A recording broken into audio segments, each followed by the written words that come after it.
Luis de la Calle, economista mexicano. Ha sido subsecretario de Negociaciones Comerciales Internacionales en la Secretaría de Economía de México, ministro para Asuntos Comerciales de la Embajada de México en Washington, D.C. y economista en el Banco Mundial. Actualmente, trabaja en el sector privado y como docente en el Instituto Tecnológico Autónomo de México. Imparte conferencias en todo el mundo sobre comercio internacional y es columnista en el periódico El Universal. Buenas tardes a todos ustedes.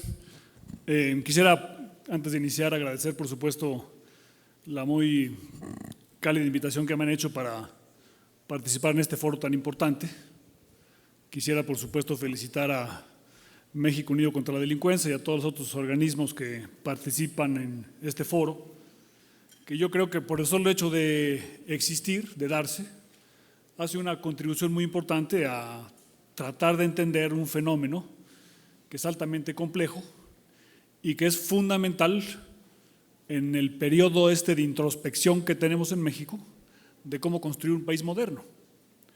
Yo creo, y lo voy a decir una cosa que es políticamente incorrecta, el reto que implica el crimen organizado y el incremento en la violencia que hemos visto en los últimos años, al final del día nos van a acabar desarrollando, porque nos obligan a hacernos las preguntas fundamentales de qué tipo de sociedad queremos ser. Si queremos ser una sociedad de leyes basada en lo que el mexicano más importante en nuestra historia nos dijo hace 150 años, que es el respeto al derecho ajeno, o si queremos ser un país donde impere la ley del más fuerte y por lo tanto no nos desarrollemos.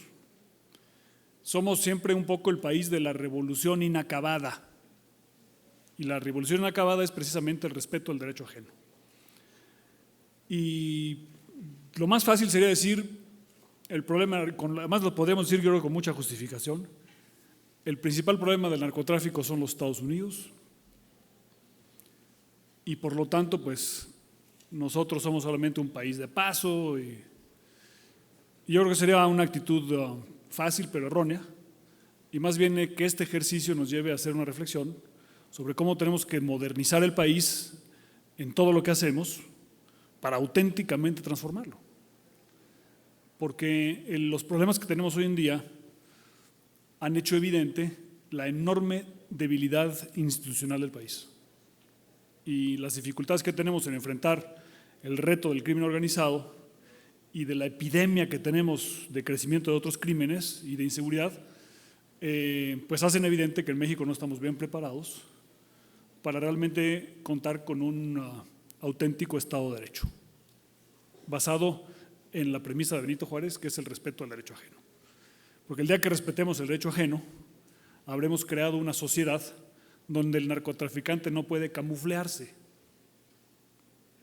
El narcotraficante vive encantado en un lugar donde hay bardas altas, alambre de púas, cámaras en las entradas, guardaespaldas, porque él necesita exactamente eso, o ella.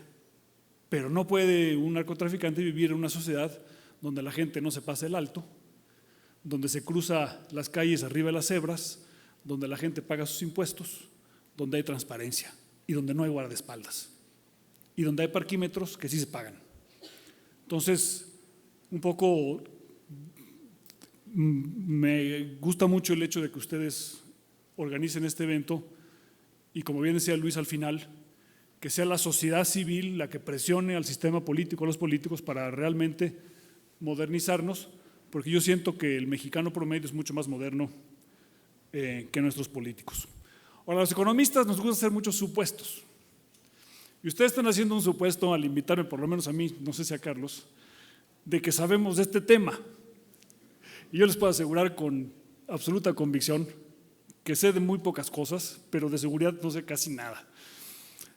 Y lo que voy a hacer es contarles un cuento, una historia, que está ahí resumida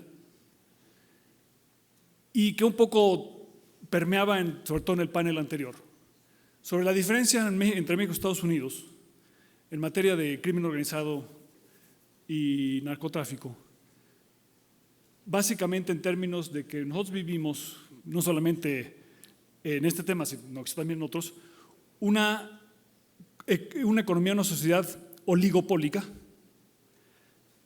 y que en Estados Unidos tienen mayor competencia. Y lo que necesitamos, es un poco cínico el enfoque, lo que necesitamos para tener menos violencia, menos inseguridad, es mayor competencia. Esto implica, por supuesto, que el objetivo no es detener el tráfico de drogas, sino al revés, un poco facilitarlo. No facilitarlo en el extremo de legalizarlo. Yo estaría a favor de que se legalizara, pero como no se va a legalizar en el corto plazo en Estados Unidos, sobre todo, se decía en el panel pasado también, no se va a legalizar la producción. Si se legaliza la producción en Estados Unidos, se acabó el problema, porque ellos van a además tener subsidios agropecuarios para que la cosa suceda de una manera más dinámica. Y difícilmente, a lo mejor podemos competir con ellos como competimos en el jitomate, ¿no? Pero pues es otro tipo de comercio. Lo que se requiere es pensar cómo podemos inyectarle un poquito más de competencia a un mercado oligopólico. Es casi como decirles, oye, en lugar de invitar a la Procuraduría General de la República a reflexionar sobre estos temas, ¿por qué no invitamos a COFECO, a la Comisión Federal de Competencia, a pensar el problema? Entonces es un poco lo que yo les voy a tratar de platicar. Como pensando como economista, una persona que no está involucrada en el aspecto de seguridad, puede ayudarnos a entender el problema. Por eso el título. Entonces, lo primero, es una serie muy larga, probablemente inexacta, pero es la más larga que yo he visto y que creo que existe, de homicidios por 100,000 habitantes en México desde los años 30. ¿No? México era un país muy violento antes. O sea, si ustedes creen que somos violentos ahora,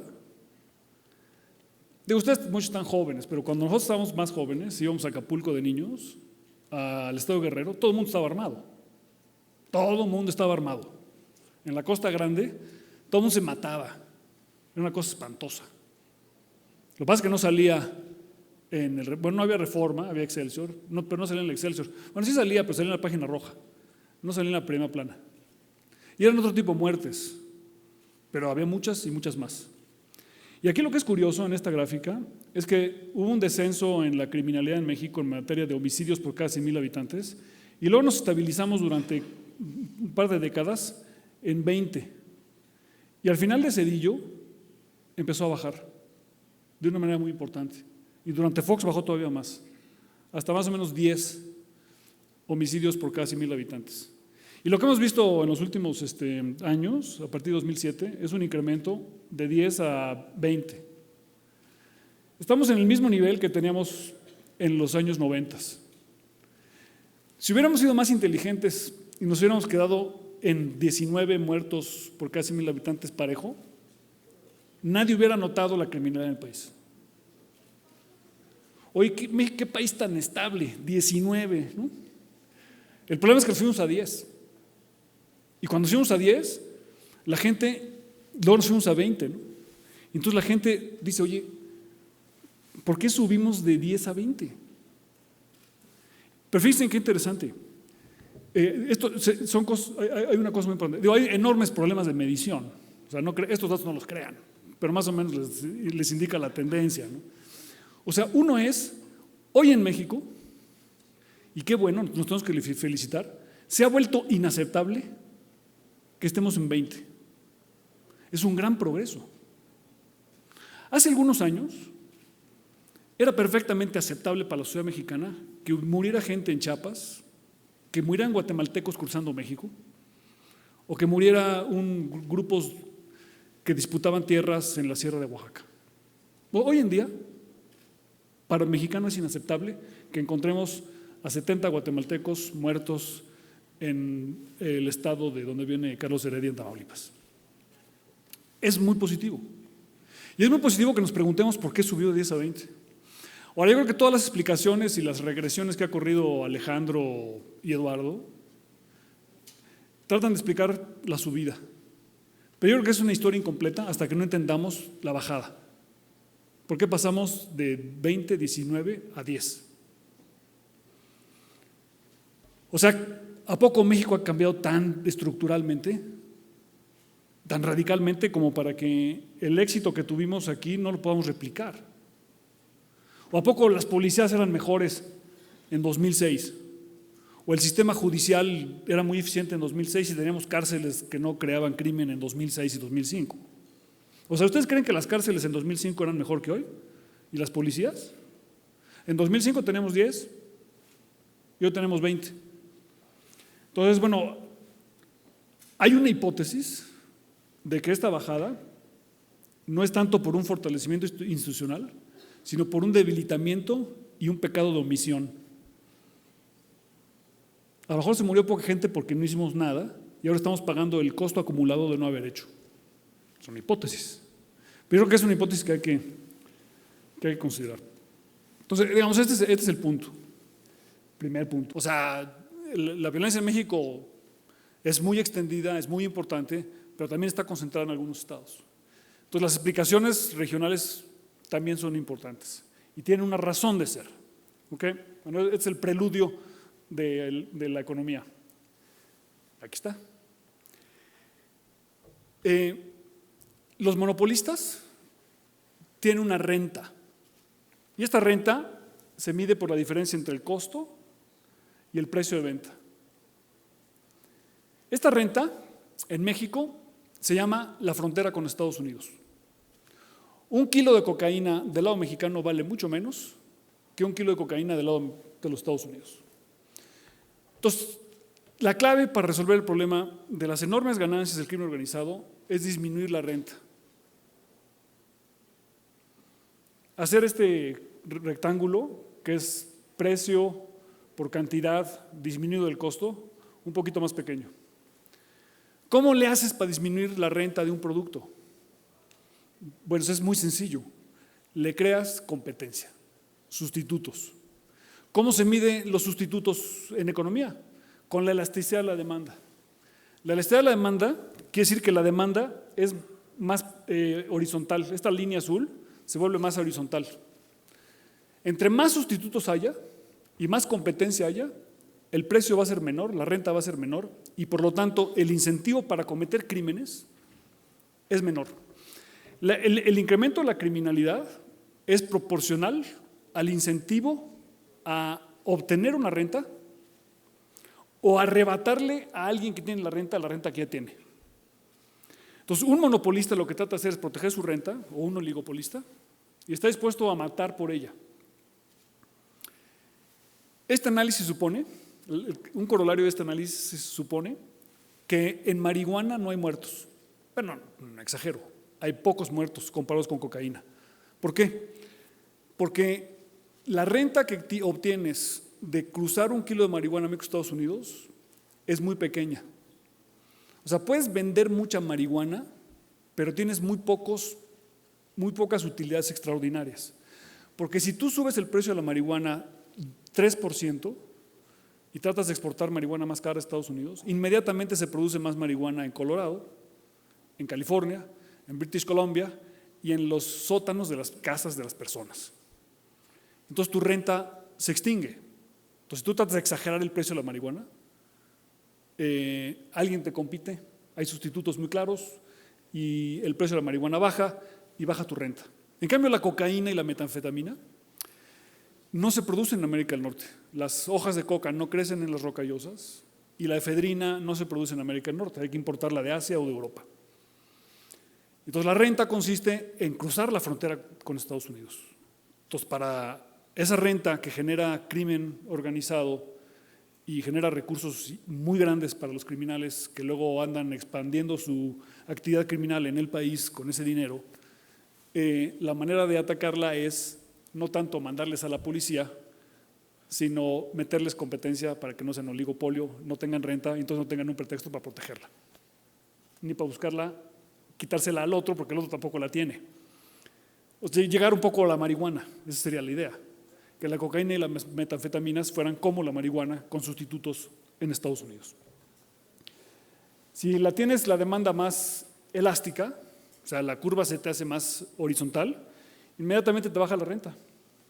Entonces, entre más sustitutos creemos, menos renta monopólica, menos crimen por mayor competencia.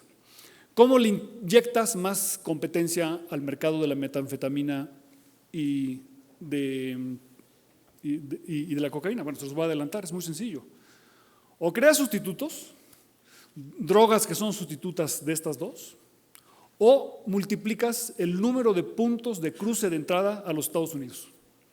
Porque estamos suponiendo que los americanos van a consumir para un precio constante el mismo número de drogas, independientemente de cuántas policías pongas en la frontera. Y si eso es cierto, entonces lo que necesitas es multiplicar los puntos de cruce fronterizo a Estados Unidos para que el poder monopólico de las organizaciones criminales disminuya y por lo tanto el incentivo para hacer crimen. El poder de mercado es la multiplicación de la participación de mercado que tengas multiplicado por el inverso de la elasticidad de demanda. Entre más elástica es la demanda, entre más horizontal la línea azul, menor el poder de mercado y por lo tanto menor el crimen asociado a este proceso. Okay, esa es la teoría. Bueno, ahora ¿cómo inyectamos más competencia a este mercado? Bueno, de esta manera. Bueno, antes de cómo inyectarle, las causas. O sea, ¿por qué empeoró la situación? ¿Por qué se ha empeorado en los últimos años? Bueno, yo creo que una de las razones, lo decía Luis Astorga hace rato, es la transición democrática en México. Es una causa positiva, no estoy diciendo que regresemos a un régimen autoritario con policía única y con un presidente y una Dirección Federal de Seguridad con atribuciones metaconstitucionales. Pero lo que sí es cierto es que antes de que Ernesto Zedillo tratara de quitar a Roberto Madrazo del gobierno de Tabasco, a través de Esteban Moctezuma y no pudo, el presidente de México, cuando tenía un gobernador que no funcionaba muy bien, para una cosa u otra, cuando se deterioraba mucho la condición en algún estado, podía quitar al gobernador. Y por lo tanto, el presidente era la policía única. Podía correr al gobernador, podía correr al jefe de la policía, podía correr a un policía municipal en una esquina de Ciudad Juárez. Y ese poder metaconstitucional, afortunadamente lo perdimos, pero creamos un vacío de poder que los gobernadores de los estados fueron renuentes en llenarlo. O sea, los gobernadores de los estados le transfirió la sociedad a través de la apertura democrática los recursos, pero no la responsabilidad. Y de hecho, esta transferencia de recursos y no responsabilidad es violatoria de la Constitución, porque el artículo 120 de la Constitución dice: los gobernadores de los estados están obligados a publicar y hacer cumplir las leyes federales. Pero yo recuerdo decenas de casos de gobernadores diciendo: hay un problema de crimen organizado, de narcotráfico en mi estado, pero eso es un asunto federal sobre el que yo no tengo ninguna responsabilidad. Y el artículo 120 de la Constitución tiene en la Constitución desde 1917. O sea, no es una cosa que hayamos puesto el año pasado. Los gobernadores de los estados están obligados a publicar y hacer cumplir las leyes federales. Y el artículo 115 dice exactamente lo mismo para los municipios. Entonces, están obligados en la Constitución a cumplir la Constitución, las leyes federales. Y no pueden entonces lavarse las manos los gobernadores de que a ellos el narcotráfico no les compete. Pero entonces, la transición democrática, más la transferencia de recursos a los estados, pero con los gobernadores no siendo responsables, crearon un vacío que permitieron, en parte, el incremento del crimen organizado en el país. La tercera causa fue el cierre del Caribe. Ustedes recordarán que en los años 80 el principal programa de televisión en Estados Unidos en prime time se llamaba Miami Vice y la película más famosa, Scarface. En los años 80 Estados Unidos puso sus barcos en el Coast Guard y el US Navy en el Caribe. Miami Vice dejó de ser el principal programa, pusieron sus barquitos y los colombianos, que antes pasaban por aquí sus drogas, empezaron a pasarlas por acá, por Centroamérica, México y en la frontera. Y lo que encontraron los colombianos al llegar a México fue que en México teníamos una tradición en todos los cruces fronterizos de gente cuya chamba es cruzar la frontera. O sea, en México hay grupos de personas especializados en cruzar la frontera. Llevan 200 años cruzando la frontera para hacer contrabando, de todo. Y las mafias colombianas se asociaron con estas personas cuya especialización era cruzar la frontera. Y estos cuates son tan buenos para cruzar la frontera, y como la renta viene de cruzar la frontera. Ya sea que la cruces por acá, por Florida, o que la cruces por Nuevo Laredo o por Tijuana, la renta está en cruzar la frontera, entrar al mercado de Estados Unidos, que es un mercado protegido donde no crecen las hojas de coca. Si tú logras cruzar esa frontera, obtienes una renta. Pero si tú eres eficiente para cruzar la frontera, no solamente cruzas, sino que te integras verticalmente hacia el norte, te integras verticalmente hacia el sur y le quitas el negocio a los colombianos.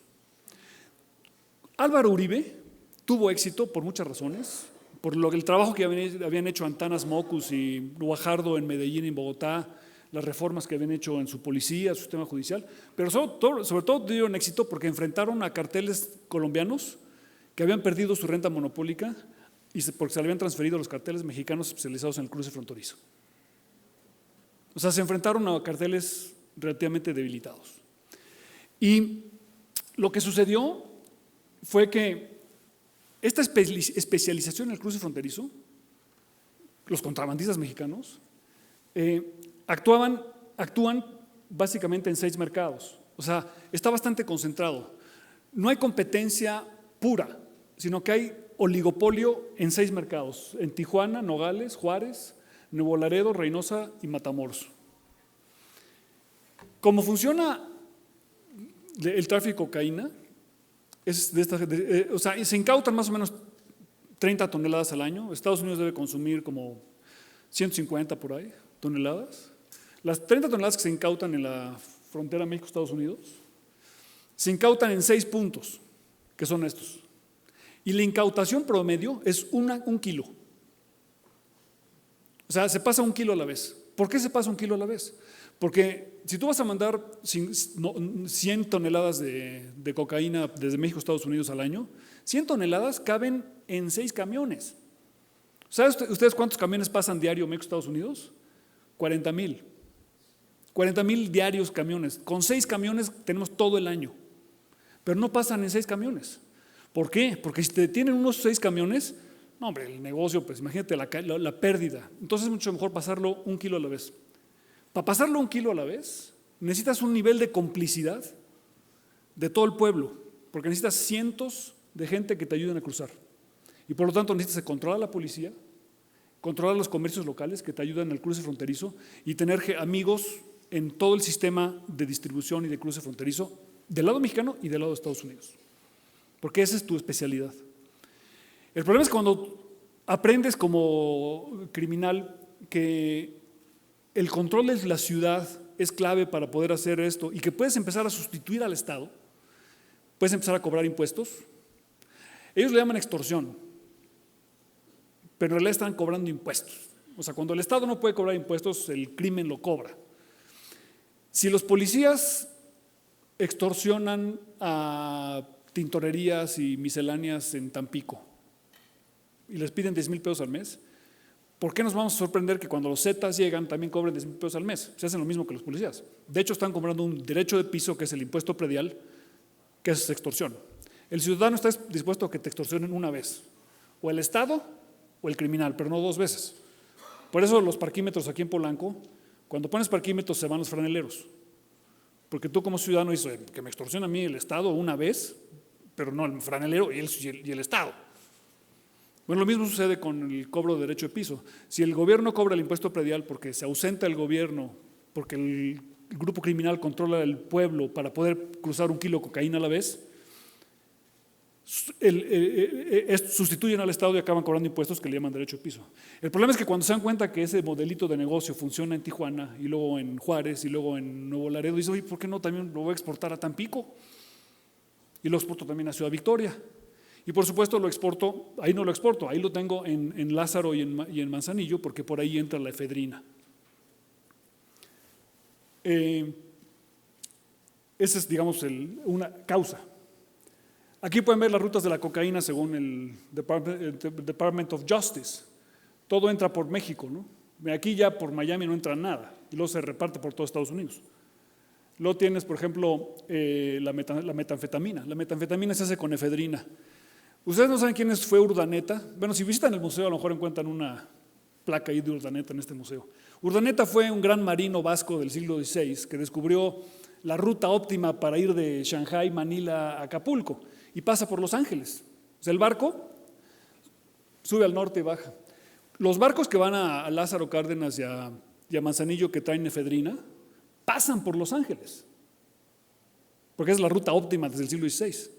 Pero no bajan ahí la efedrina, sino que se siguen hasta Lázaro o Manzanillo. Ahí la bajan, la llevan a un laboratorio en Jalisco, el fin de semana los incautaron, se hacen las pastillas de metanfetamina y las pastillas de metanfetamina pasan la frontera 1 kilo a la vez. Porque si tú bajaras la efedrina en Los Ángeles, igual te agarran todo el cargamento y pierdes todo el negocio. Entonces mejor la bajas y luego la pasas por estas mismas rutas, ¿no? Por estas rutas. Otra causa de la que se habla muy poco, el 11 de septiembre. El 11 de septiembre empeoró tremendamente el problema, porque hizo el cruce fronterizo más complicado y por lo tanto más valioso. Le subió el valor a la renta. O sea, el hecho que Homeland Security sea más eficiente es un problema, porque hace que la renta valga más. La omisión de la que ya hablé, desempleo. La crisis de 2009, fíjense ustedes, por ejemplo, Ciudad Juárez o Tijuana. Ciudad Juárez venía creciendo al 10-15% durante 30 años. Y pasaron en 2009 de 10% a menos 10%. Cuando pasas de más 10 a menos 10, todos los problemas que tenías y que puedes esconder debajo del tapete se vuelven inescondibles y empiezan a surgir. Entonces el desempleo causado por la crisis de 2009, que fue la primera crisis desde hace 40 o 50 años que impactó al norte de México. Todas las otras crisis de antes, aquí está Eugenio, la gente del norte se reía, hombre. Si las crisis las manufacturábamos los burócratas como su servidor aquí en México, devaluábamos el peso, hacíamos un cochinero financiero y estos señores del norte exportaban más. Y aquí la crisis fue al revés, vino de Estados Unidos y pácatelas. Les cambió la jugada. Y entonces todo el desempleo en el norte del país hizo un caldo de cultivo importantísimo para los problemas en Juárez, Tijuana y otros lados. La debilidad institucional, de la que ya hablamos. Otra cosa, el incremento de las deportaciones de los criminales de Estados Unidos. En los últimos años, los americanos nos han depositado, por problemas presupuestarios en sus cárceles, cientos de miles de criminales con tatuajes, miembros de las maras, en la frontera de México te los depositan en el puente y te dicen, oye, ahí te van 1000, te los sueltan ahí en Juárez y luego en Tijuana. Les voy a enseñar la gráfica de Homeland Security sobre cuántos criminales nos han mandado para que se vean ustedes más o menos el volumen. O sea, en los años 90 nos mandaban 20,000 personas y en el año 2010 nos mandaron 128,000 personas. Seamos generosos, supongamos que de estos 128,000 criminales, nada más 2,000 sean peligrosos. 2,000 peligrosos en Tijuana o en Juárez, cuando tienes en Juárez 3,000 policías y te depositan a 2,000 criminales que miden 1,80 y tienen tatuajes y el pelo hasta acá y los entrenaron en las cárceles de Los Ángeles, esos chavos sí matan. Entonces parte del problema ha sido el enorme incremento de la deportación de criminales de Estados Unidos a México. Esos son números oficiales del Department of Homeland Security en Estados Unidos. Y finalmente la otra cosa que ha sucedido es el precio de la cocaína. El precio de la cocaína ha subido, eso viene de la DEA. El precio de la cocaína ha venido subiendo en los últimos años. El precio de la cocaína es el azul, perdón. Y bueno, aquí ya está bajando, cosa que es buena noticia. Esos son los muertos en México. O sea, hay una correlación, no digo que sea una causalidad, pero hay una casualidad que parece muy causal en esa correlación. Esas son las causas. Ahora, la perspectiva, creo que va a pasar adelante. ¿Y en qué medida podemos meterle más competencia y sustitutos al mercado para que tengamos un problema un poco más manejable? Alejandro Hoppe ya seguramente les dijo que los números se van a estabilizar y van a descender. Yo estoy de acuerdo con eso. O sea, ya se está viendo una estabilización y se va a ver un descenso. Ya lo vimos en Tijuana. En Tijuana está ahorita peor que en 2006 y la cobertura de prensa es como si estuviera mejor. O sea, cuando bajemos de 18 a 15, Vamos a salir en el Financial Times diciendo que en México estamos ya muy bien. Y vamos a estar 50% arriba del 10 que estuvimos en 2007. Pero ahí vamos. O sea, vamos a pasar en poco tiempo de 18 a 15. Ustedes van a ver. Segunda cosa, hay que disminuir los incentivos al contrabando. Lo que encontraron los colombianos cuando llegaron a México es que había gente especializada en el contrabando. Oye, ¿por qué no les quitamos el negocio? O sea, si no podemos legalizar la cocaína y la marihuana porque está complicado políticamente, no podemos legalizar la producción, sí podemos legalizar los textiles, los zapatos, los coches, todos los productos que crean el contrabando en Nuevo Laredo. Y al hacer el mercado criminal más pequeño, les quitamos la razón de ser a los grupos criminales que encontraron los colombianos cuando llegaron a México. Entonces hay que legalizar, hay que abrir la frontera para que la aduana recaude solamente el impuesto de valor agregado. Esto que les digo sí es en serio, de esto sí sé. Si logramos abrir completamente la frontera, acabamos de eliminar todas las cuotas compensatorias con respecto a China, para hacer una frontera en la que no hay un incentivo a la corrupción y al contrabando, vamos a desaparecer la mitad del negocio criminal en los pueblos fronterizos de México y Estados Unidos. Ojalá también podamos legalizar el cruce fronterizo de personas, por supuesto, y entonces habrá mucho menos negocio criminal. Y al haber menos negocio criminal, habrá menos infraestructura para el crimen. Y habrá mucho menos crimen. Y eso sí lo podemos legalizar. Digo, se van a quejar algunas personas aquí en algunas cámaras industriales, pero es una cosa de seguridad nacional. Y además la mercancía entra de cualquier manera. Se la compran entre la oficina del presidente del Palacio Nacional y la Suprema Corte de Justicia. Puedes comprar unos zapatos chinos. Pues mejor que entren los zapatos chinos, se los pueden comprar en Walmart para que paguen por lo menos el IVA allí. Es muy importante esto que les estoy diciendo, porque sobre esto no hay una discusión ni de salud, ni de moralidad, ni de criminalidad. O sea, México puede abrir unilateralmente sus fronteras, estamos ya casi abiertos, y quitar todas las barreras para la importación de coches, por ejemplo, que nos quitaría una enorme cantidad de corrupción en la frontera y le quitaríamos negocio a los grupos criminales. Hay que hacer un fortalecimiento institucional. No vamos a tener buenas policías municipales hasta que no recaudemos el impuesto predial. Y el impuesto predial en México no se recauda por 3 razones. Una, porque si empiezas a recaudar predial, el Congreso Federal y la Secretaría de Hacienda en su sabiduría dicen: ese cuate no necesita lana porque ya tiene y te manda menos transferencias. De loco te pones a recaudar predial. Debe ser exactamente al revés. Si yo recaudo un peso de predial, la Federación me debería mandar 15 centavos. Y si recaudo un peso de predial en Oaxaca, me debería mandar 1 peso por cada peso que yo recaude. Sin impuesto predial no habrá nunca instituciones en México que provean un Estado de Derecho y el respeto al derecho ajeno. Y sin parquímetros tampoco. Entonces, la recaudación de impuesto predial es la principal iniciativa de seguridad para el país. Punto. México recauda 0.7% del PIB en predial y un país normal debe recaudar 3%. Además, el impuesto predial tiene la enorme ventaja que se llama Google Earth, porque te pueden decir: su casa vale $1 millón. Oye, ¿cómo sabe? Pues aquí está la foto. La Policía Federal, por supuesto, ha crecido, y la otra cosa que se requiere es la reelección para el sufragio efectivo. No se pueden gobernar municipios con presidentes municipales que duran 3 años. Eso es una absoluta locura, una mexicanada, un excepcionalismo mexicano que nos lleva a tener policías que no sirven.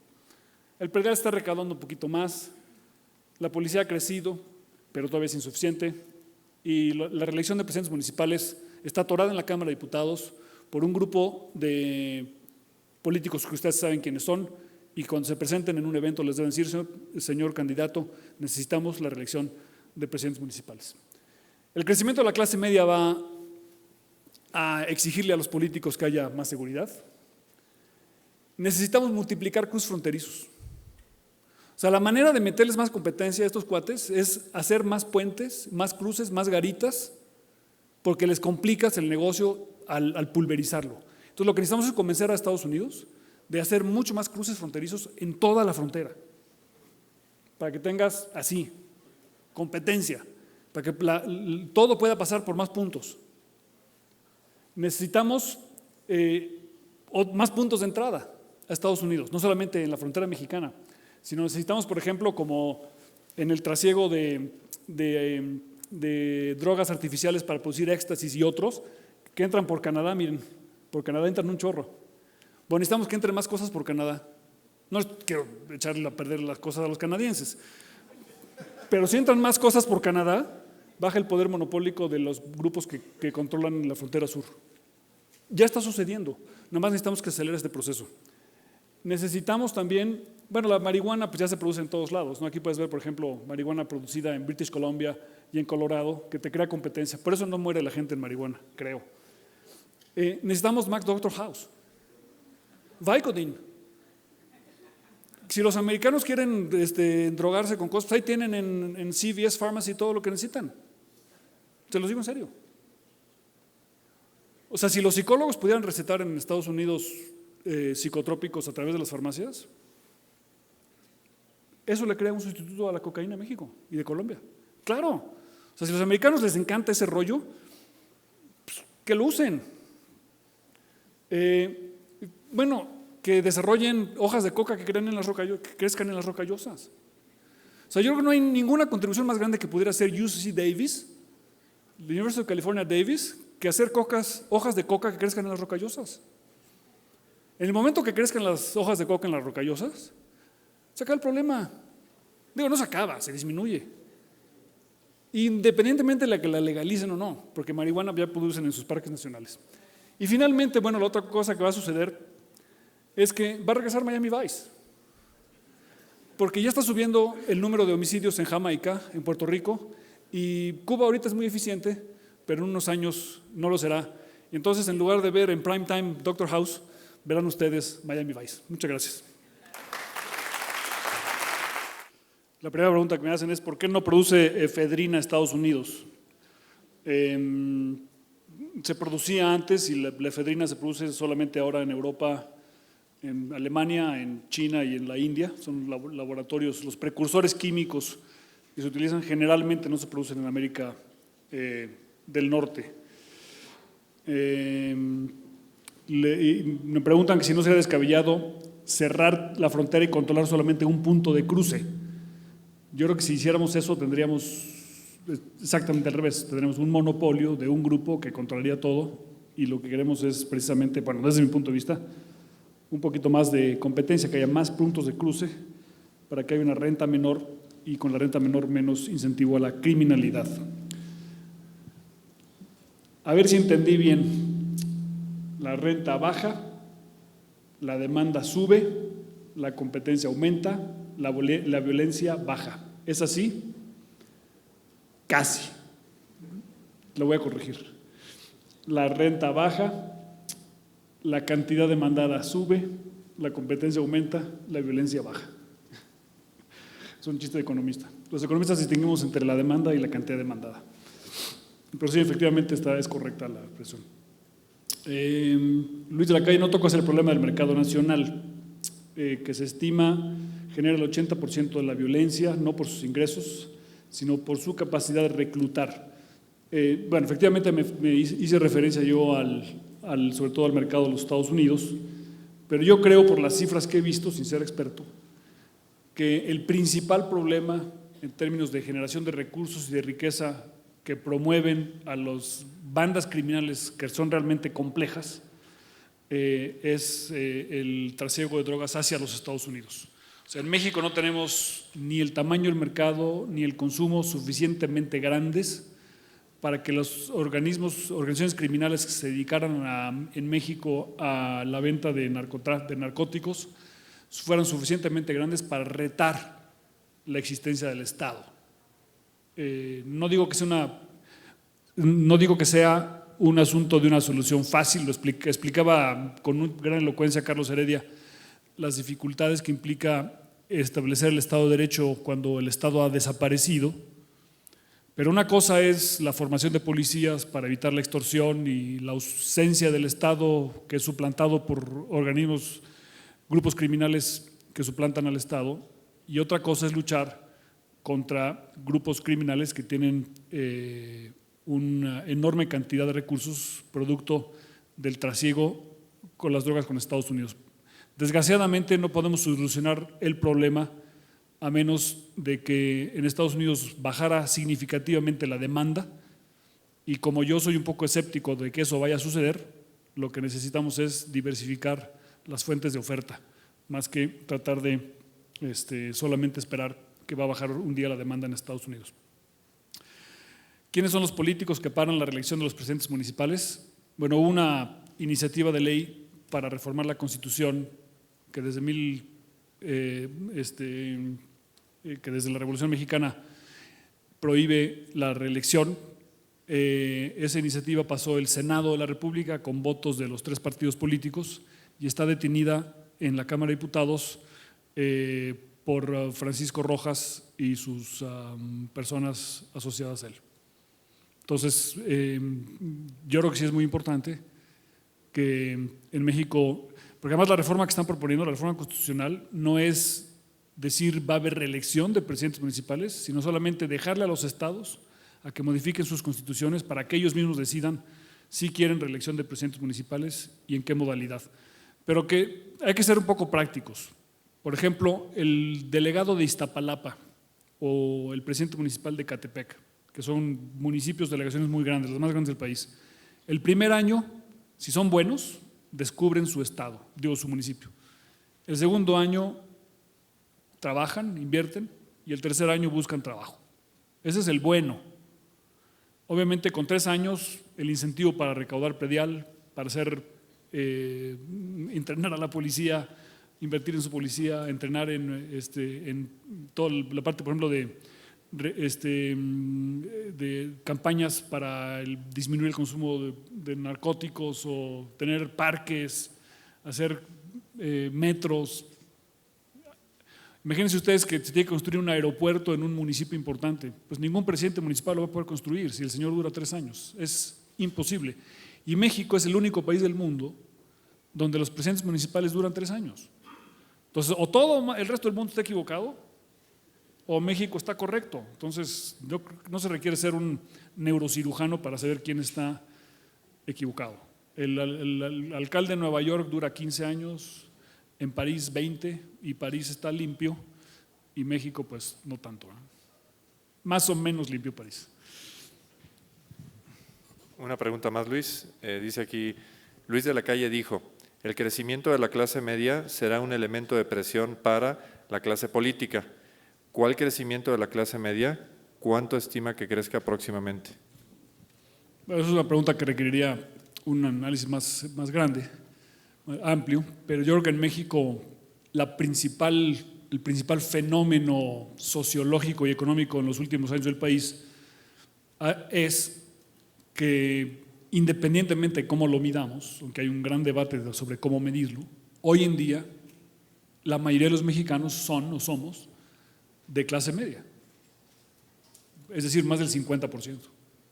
Y eso históricamente es nuevo. En México nunca habíamos tenido esa situación. Eso no quiere decir que no haya pobres, hay muchos pobres, demasiados, pero el hecho de que la clase media en México crezca provee una plataforma muy importante para la transformación política y económica del país, y yo creo que este crecimiento de la clase media provee las condiciones para realmente la transformación y la modernización del país. No vamos a ser un país moderno hasta que no respetemos el derecho de los demás, y no vamos a respetar el derecho de los demás hasta que no tengamos las instituciones que nos permitan ejercer ese derecho. Y la expansión de la clase media nos quita por lo menos el pretexto. Ya no podemos usar el pretexto que usábamos antes, es que somos muy pobres y por lo tanto no podemos tener instituciones del primer mundo. México es un país suficientemente rico para invertir en crear una infraestructura que nos permita realmente ser un país moderno. Y el problema que tenemos hoy en día enfrente del crimen organizado, yo creo que es por primera vez en nuestra historia, no hay país que se haya desarrollado sin una introspección. Y este problema que tenemos ahora nos obliga a vernos en el espejo y decir, mira todos los defectos que tengo, tengo que empezar a corregirlos. Pero también nos permite ver, mira todas las cualidades que tengo y nos permite invertir en ellas. Porque en el final del día el comercio internacional, que es de lo único que sí sé, funciona a través de invertir en las ventajas comparativas y no tanto fijarse en las desventajas. Y México tiene enormes ventajas y podríamos tener una economía que nos ayudara a resolver el problema de la pobreza mucho más rápidamente si tuviéramos una economía donde se respetara el derecho de los demás. Y yo creo que el problema del narcotráfico y de la extorsión y el secuestro que se vive hoy en día es sintomático de que no tenemos ni el sistema jurídico, ni el sistema carcelario, ni las instituciones que nos permitan el respeto al derecho ajeno. Y el crecimiento de la clase media es la ocasión para realmente invertir en eso.